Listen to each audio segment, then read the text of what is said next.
ইন্নামাল মুমিনুনা আল্লাযীনা ইযা যুকিরাল্লাহু ওয়াজিলাত কুলুবুহুম। মুমিন হওয়ার জন্য 5টি গুণ থাকা লাগবে। এর মধ্যে প্রথম নাম্বার গুণ হইল, যেই মুমিনের সামনে আল্লাহর নাম নেওয়া হলে, যেই মুমিনের আল্লাহর নাম অন্তরের মধ্যে জাগ্রত হইলে আল্লাহর প্রতি ভয় সৃষ্টি হয়, মন কম্পন করে, তার প্রাণ কেঁপে ওঠে, আত্মা কেঁপে ওঠে। আল্লাহ রাব্বুল আলামিন বলেন সেই হলো খাঁটি মুমিন। এখন দেখেন আমাদের সমাজে যারা আমরা মুমিন দাবি করি, একটু চিন্তা করে দেখবেন আমরা আসলে কত নম্বর মুমিন, খাঁটি মুমিন না ভেজাল মুমিন?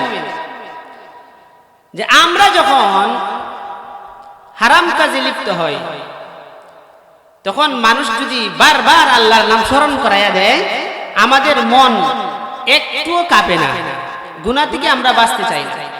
যেমন বান্দা যখন গুনার কাজ করে, আরেকজনে যদি বলে যে সাবধান, এটা তো গুনার কাজ, করবেন না, আল্লাহকে ভয় করো, আল্লাহকে ভয় করো, সে ওইটা বলে যে আল্লাহরে তুই কে ভয় কর, আমার ঈমান আছে।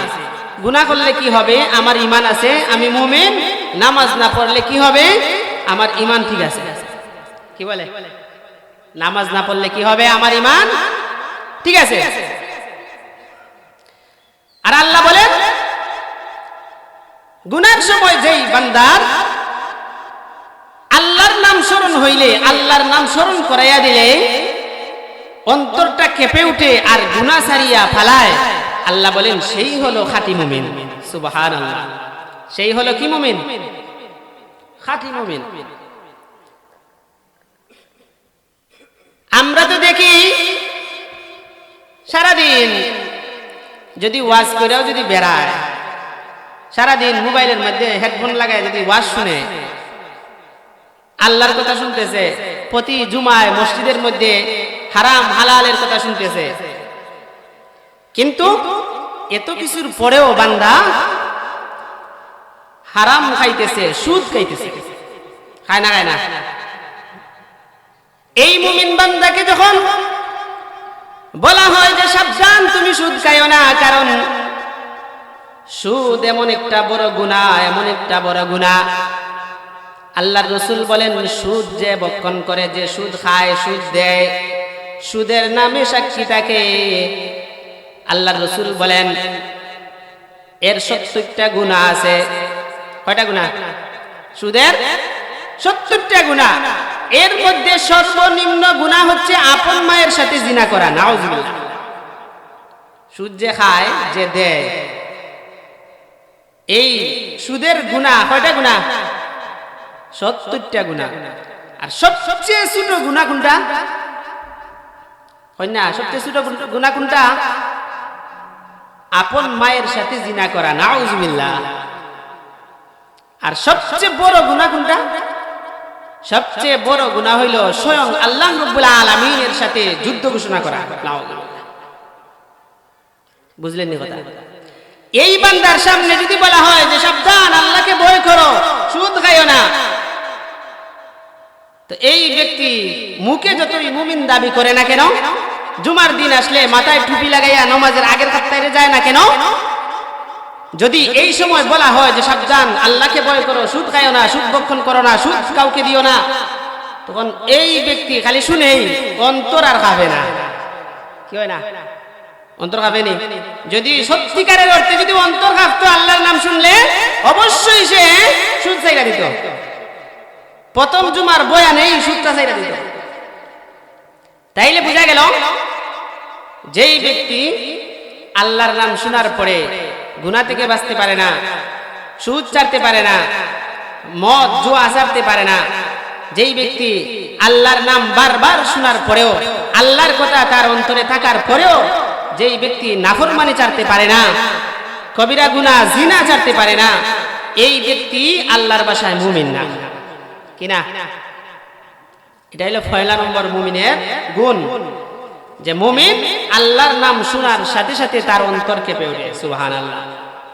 এই জন্য বুঝেন যে আপনি আপনার মধ্যে এই গুণ আসেনি নাই। যদি থাকে তাইলে বুঝবেন আপনি মুমিন, আর যদি না থাকে আপনি নিজেই বুঝতে পারেন যে আপনি মুমিন কি মুমিন না। এটা বোঝার জন্য আরেকজনের কাছে যাইতে হবে না যে আমি মুমিন না একটু সাক্ষী দাও, যাওয়া লাগবে? যাওয়া লাগবে না। তাই নিজেই বুঝতে পারবেন যে আপনি মুমিন কি না মুমিন না। এটা হলো প্রথম নম্বরের গুণ, সংক্ষেপে বলতেছি। 2 নম্বরের গুণ হইল আল্লাহ রাব্বুল আলামিন বলেন وَإِذَا تُلِيَتْ عَلَيْهِمْ آيَاتُهُ زَادَتْهُمْ إِيمَانًا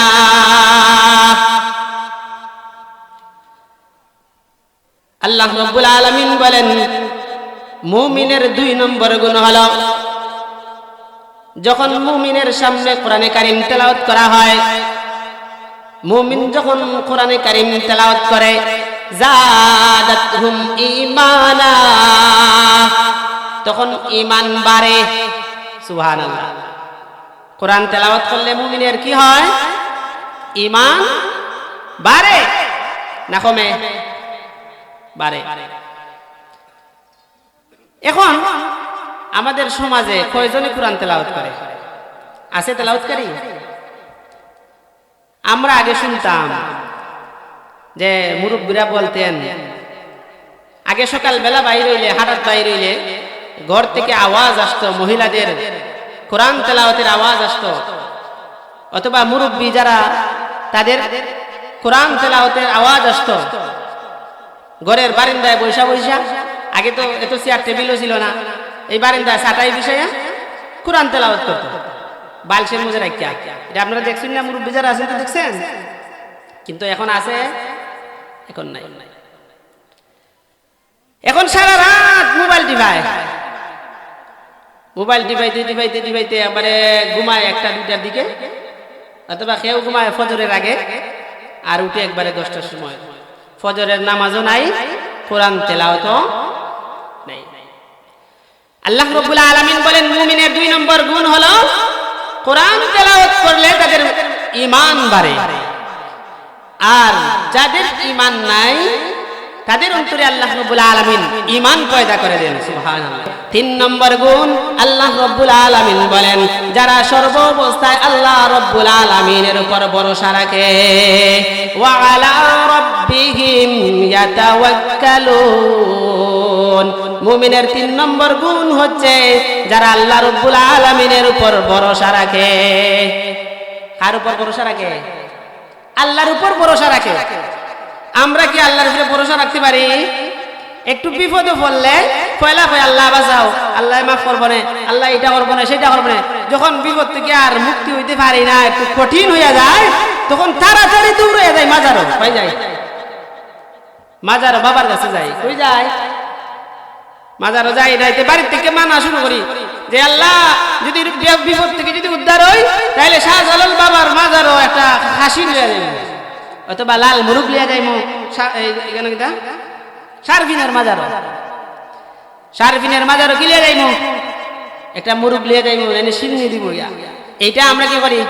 যখন কোন বিপদে পড়ি, আল্লাহর উপর তাওয়াক্কুল করতে পারি না, ভরসা রাখতে পারি না, তখন আমরা মাজারে দৌড়াই, বন্ড পীরের কাছে দৌড়াই। দৌড়াই না? দৌড়াই না? আল্লাহর উপরে আমাদের তাওয়াক্কুল থাকে না, ভরসা থাকে না। তো যার বিপদ মুসিবতে সুখে দুঃখে সব সময় যেই ব্যক্তি আল্লাহর উপর ভরসা রাখে, বুঝবেন সেই খাঁটি মুমিন, সেই খাঁটি মুমিন। এই হলো কয়টা গুণ? 3টা গুণ। 4 নম্বর গুণ আল্লাহ রাব্বুল আলামিন বলেন الذين يقيمون الصلاة ومما رزقناهم ينفقون। মুমিনের 4 নম্বর গুণ হচ্ছে যারা নামাজ কায়েম করে। আল্লাযীনা ইউকিমুনাস সালাহ, যারা নামাজ কায়েম করে। এটাই হলো মুমিনের একটা গুণ। যেই মুমিন মুখে বলে মুমিন কিন্তু নামাজ কায়েম করে না, প্রতিষ্ঠা করে না, এই ব্যক্তি যতই মুখে বলক মুমিন, সত্যিকারের অর্থে সে মুমিন না। সত্যিকারের অর্থে সে কি না? মুমিন না। নামাজ কায়েম করা, আমরা তো শুনি যে নামাজ কায়েম করো, দিন কায়েম করো, এই করো সেই করো, শুনি না? নামাজ কায়েম করো, দিন কায়েম করো। কার উপরে করবেন? আমরা এখন লাগিয়ে গেছি নিজের উপরে, তুই মানুষের উপরে কায়েম করা।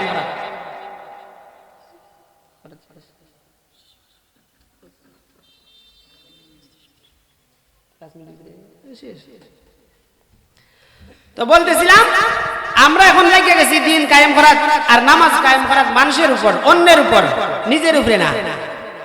অথচ ইয়াকিমুনাস সালাহ, এটা না বুঝার কারণে অনেকে মনে করে এই যে বাংলা তরজমা পড়ে পয়রা যে ইয়াকিমুনাস সালাহ